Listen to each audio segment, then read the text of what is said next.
Oke guys, bertemu lagi di channel kita Emmanuel ATSKB. Di kali ini kita buat video mengenai pohon kelapa sawit.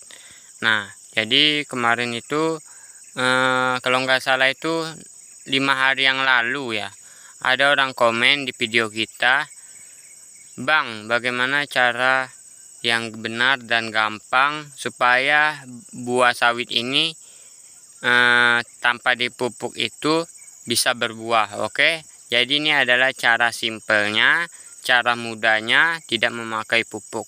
Nah, bagi teman-teman yang memiliki pohon kelapa sawit sebesar segini, ini umur tanam 1 tahun atau nyampe 3 tahun, dia kan udah mulai muncul bunga ya. Contohnya yang di depan kita ini udah ada muncul bunga, di depan sana juga udah. Pokoknya di sini udah hampir 50% udah berbunga guys. Contohnya yang di depan kita ini umur tanam 1 tahun 2 bulan, injak 3 bulan guys ya.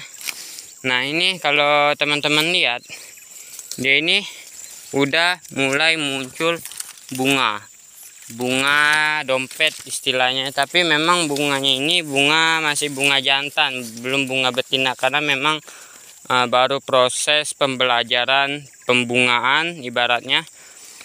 Nah, ini di depan aja kita buat videonya, nggak usah jauh-jauh guys. Jadi cara simple supaya pohon kelapa sawit di umur 1 tahun sampai 3 tahun itu berbuah atau muncul dompet istilahnya, buah pasir ya. Itu caranya gampang banget. Yang penting itu harus rutin perawatan. Rutin perawatan itu artinya proses penebasan, penyiangan, penyemprotan, dan pemupukan. Seperti itu teman-teman. Nah, bagi teman-teman yang tidak memiliki pupuk atau belum bisa beli pupuk yang mahal, bisa juga kalian menggunakan tangkos sawit yang jantan. Itu bisa kalian menggunakan pupuk. Nah, itu adalah pengganti pupuk dari pupuk kimia guys. Itu cara simpelnya dalam petani kelapa sawit. Ketika kalian nggak memiliki tangkos karena jauh dari pohon kelapa sawit besar gitu ya, nah kalian juga bisa menggunakan tanah bakar. Jadi tanah bakar ini penting bagi kelapa sawit karena unsur haranya yang cukup tinggi untuk mempersubur tanah dari akar kelapa sawit. Ini contohnya di depan kita menggunakan karena kita nggak ada tangkos yang berlebih ya, kita pakai tanah bakar dari sana, dari padi sana, tabur ke sini. Dan ini contohnya udah 4 bulanan ya kita pakai tanah bakar.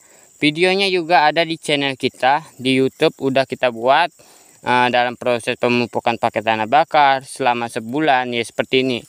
Contohnya yang di depan kita. Di depan kita jujur aja kita juga pakai bahan pupuk kimia.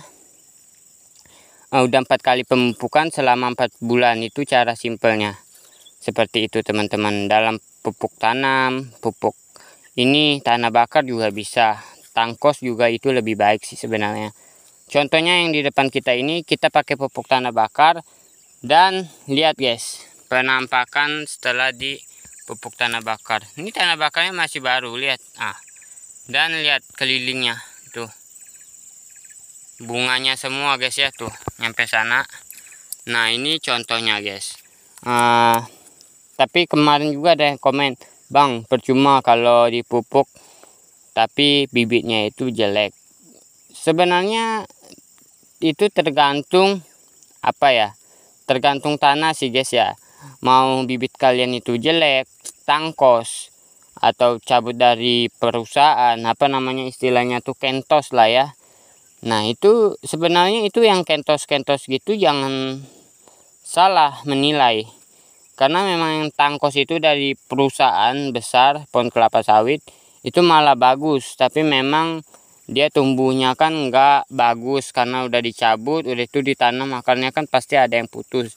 Makanya dia harus ada proses stres ibaratnya, karena memang akar dari bibit sawit yang kentos itu dicabut, akarnya pasti ada yang putus.